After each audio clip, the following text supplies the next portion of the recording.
हर हर महादेव दोस्तों, स्वागत है आपका एक और ब्रांड न्यू वीडियो के अंदर। तो जल्दी से वीडियो को लाइक कर दो, चैनल को अभी तक आपने सब्सक्राइब नहीं करके रखा है तो भाई जल्दी से चैनल को सब्सक्राइब कर दो और नीचे कमेंट बॉक्स के अंदर हर हर महादेव का नारा जरूर लगा देना, क्योंकि वीडियो को हम हर हर महादेव के नारे से ही शुरू करने वाले। हिंदुस्तान के पास यूथ है और सबसे ज्यादा दुनिया में सबसे ज्यादा डेटा हिंदुस्तान में है। 1 गीगाबाइट डेटा प्रति भारतीय प्रतिदिन इस्तेमाल करता है और प्रगति होगी, फ्यूचर होगा तो डेटा और आपके पोटेंशियल पे होगा। युवा plus data is equal to 21st century economy.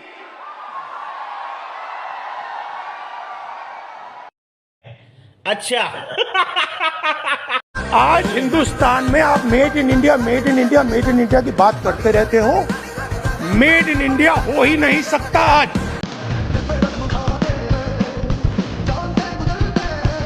पूरे विश्व में इंटरनेशनल योगा डे मनाया गया, तो वहीं कांग्रेस अध्यक्ष राहुल गांधी योगा करते सेना के डॉग स्क्वाड की फोटो ट्वीट कर विवादों में घिर गए। इन फोटो के ऊपर राहुल गांधी ने लिखा न्यू इंडिया।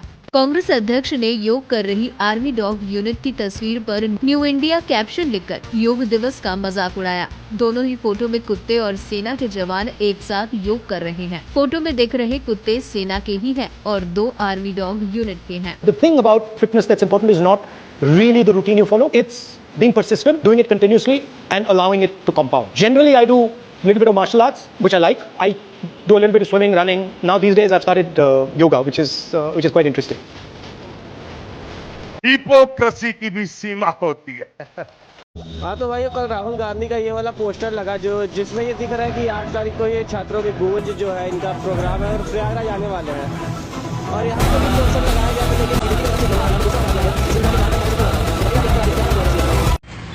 जो भागकर प्रयागराज है अब वो झारखंड जाने से क्यों घबरा है, और वो राहुल गांधी की फोटो भी है। भाई what is even happening, I am speechless. किसकी बात कर रहे हैं आप? अरे न्यूज पिंच वाले अभिनव पांडे की बात कर रहे हैं, कोई डर नहीं है। न्यूज पिंच वाले अभिनव पांडे की बात कर रहे हैं जो सरकार के पीआर से आए हैं और अभी जाके टूरिज्म का प्रचार प्रसार कर रहे हैं। यार तुम आए हो आंदोलन दिखाने, अब तुम दिखा रहे हो। देखिए ये बहुत सुंदर झारखंड जगह है, जिसकी वही खोज है। वास्को डी गामा का दूसरा भाई वही है। सभापति महोदय, इनको पहले बिठाइए, इस सोनिया के चमचों को बिठाइए पहले। Sunil kindly keep quiet, your member speaking why you are. महोदय जब भी हम खड़े होते हैं अभी देखो इनको आपत्ति शुरू हो जाती है। आप और फिर खड़े हो गए। आप जरा अभी इनका एक सदस्य महोदय सुनील आधा घंटे तक बोला।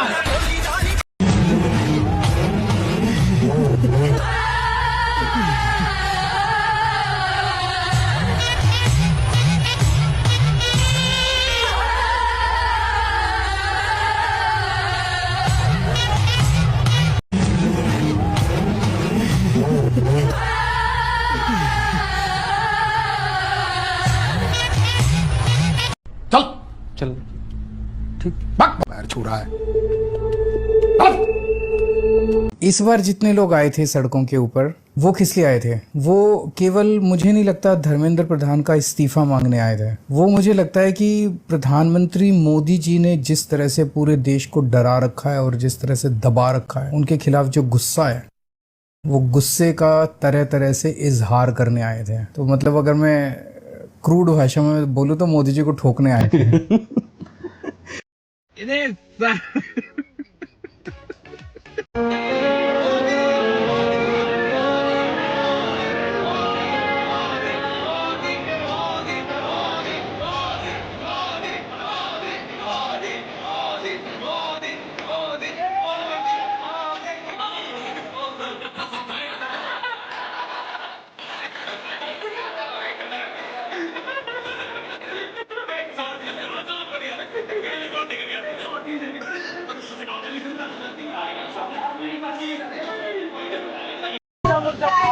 इन्होंने मुझे अरे देखो कितना झूठ बोलते हैं हम स्टूडेंट।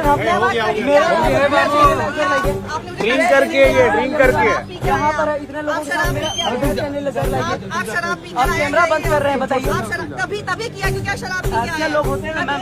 हुआ आ रहा है आपका शक्ल देखने हुआ आ रहा है।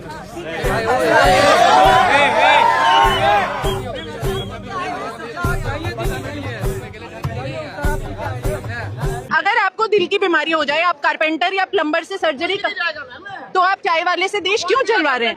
डेमोक्रेसी है, यहाँ पे चाहे कोई रिक्शे वाला प्रधानमंत्री बने या चाय वाला बने, मुद्दा वो नहीं है। ये ब्यूरोक्रेसी इस देश को चलाती है। लीडर कोई भी हो सकता है।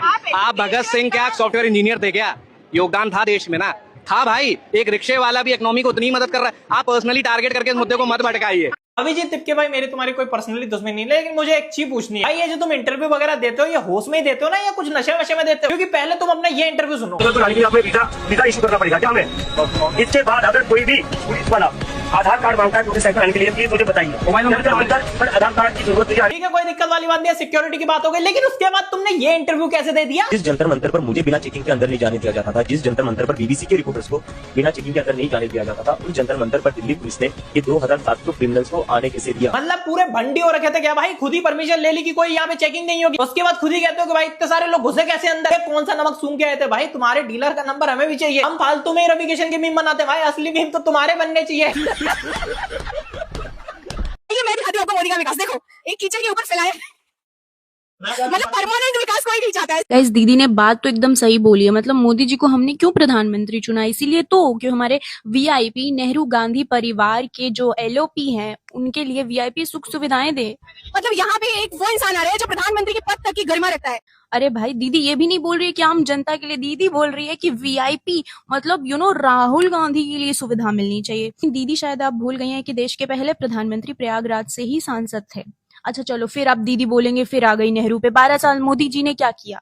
12 साल में 10 साल मोदी जी ने कोई काम नहीं किया। इसके लिए आपने प्रयागराज से 2 साल पहले यानी 2024 में अपने बीजेपी को हरा दिया था और कांग्रेस को सांसद चुना था। कांग्रेस के सांसद है वहां पे, उनसे सवाल कीजिए ना। आपने 2024 में भाजपा ने कोई काम नहीं किया था, इसलिए आपने उनको हरवा दिया, विच इज गुड। अब कांग्रेस को चुना है 2 साल से, उनके ही पार्टी के एलओपी वहां आ रहे हैं, लेकिन वहां पे काम प्रधानमंत्री आके कराएंगे। ये लोग नौकरी मांगते हैं भाई, नौकरी मिल जाती है यार। ये जो है ना, ये नौकरी देती है। इनकी अंधभक्ति देख के अंधभक्त भी शर्मा जाए भाई। गजब लेवल का अंधभक्ति करते हैं ये लोग। आप एकदम चाटुकार हैं। तो नमस्कार सभी को, मैं आपकी आयशा राठौर। मारी तो कौन है? जिसकी है देख लियो भाई। तो आ चुकी हूँ प्रयागराज। क्यों? उड़ा कोई डांस का प्रोग्राम है क्या?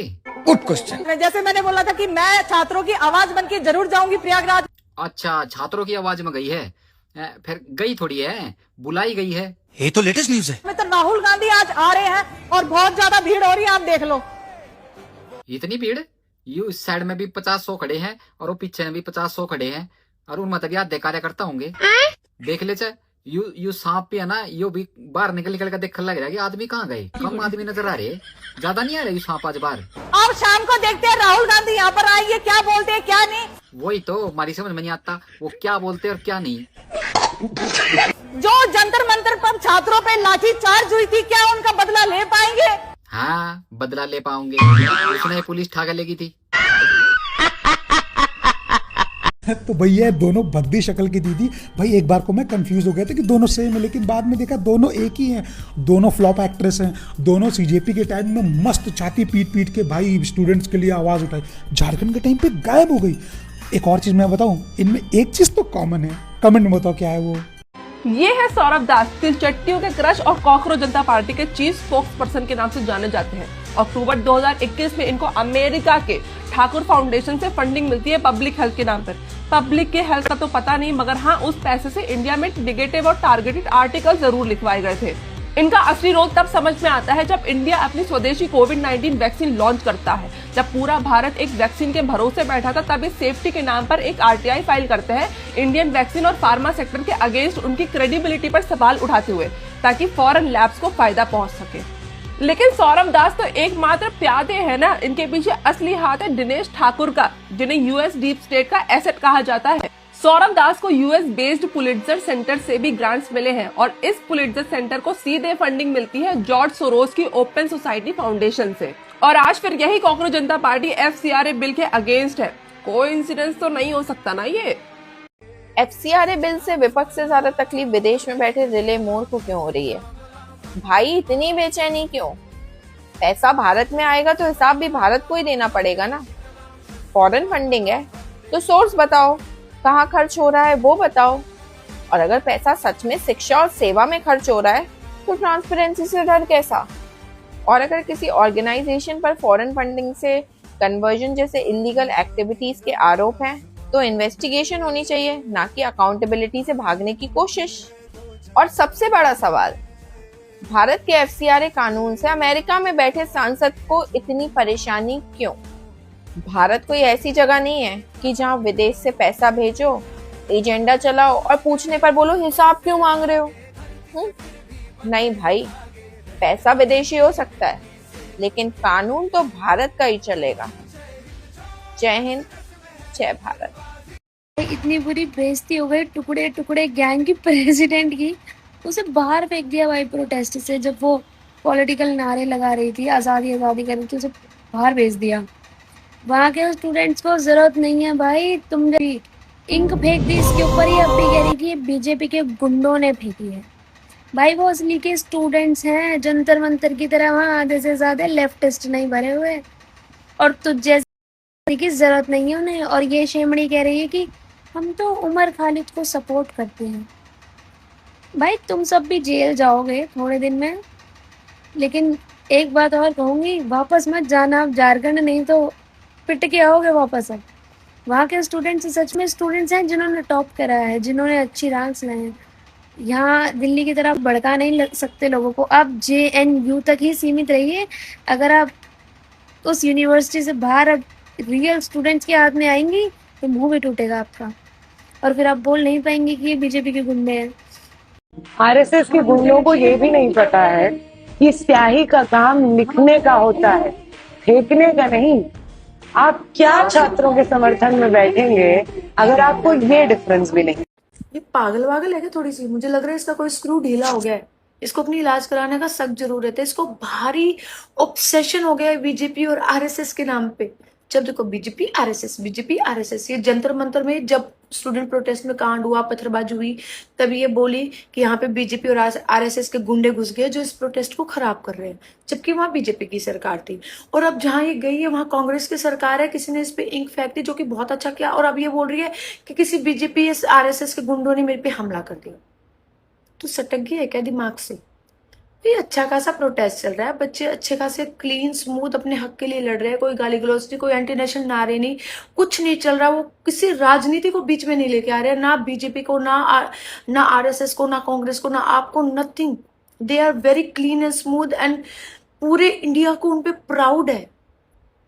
और तू अपनी गंदी राजनीति लेके यहाँ पे घुस गई है। बहुत अच्छा किया झारखंड के बच्चों ने जो इसको धक्के मार के बाहर निकाल दिया, and I salute that guy जिसने इसके ऊपर इंक फेंकी।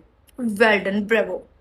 टपरी किंकर नेहा बोरा झारखंड गई थी। सोचो वहां जाके दीदी 2-3 नारे गाएगी, फिर 2-3 घंटे टपरी बजाएगी, फिर स्टूडेंट्स का प्रोटेस्ट को हाईजैक कर लेगी। बट दीदी को क्या पता कि वो झारखंड है, वहाँ पे झारखंडी बैठे भाई। वहाँ पे कोई एंटी नेशनल एंटी बीजेपी करने नहीं बैठा है, वहाँ पे स्टूडेंट्स लिटरली प्रोटेस्ट कर रहे हैं। दीदी सोचती है स्टेज के ऊपर चढ़ जाती हूँ, फिर उसको बेइज्जती करवा के नीचे उतार देते हैं। फिर दीदी सोचती है कि अभी मार्च कर लेती हूँ, फिर वहाँ पे कोई इंसान आके उसके ऊपर इंक गिरा के चला जाता है।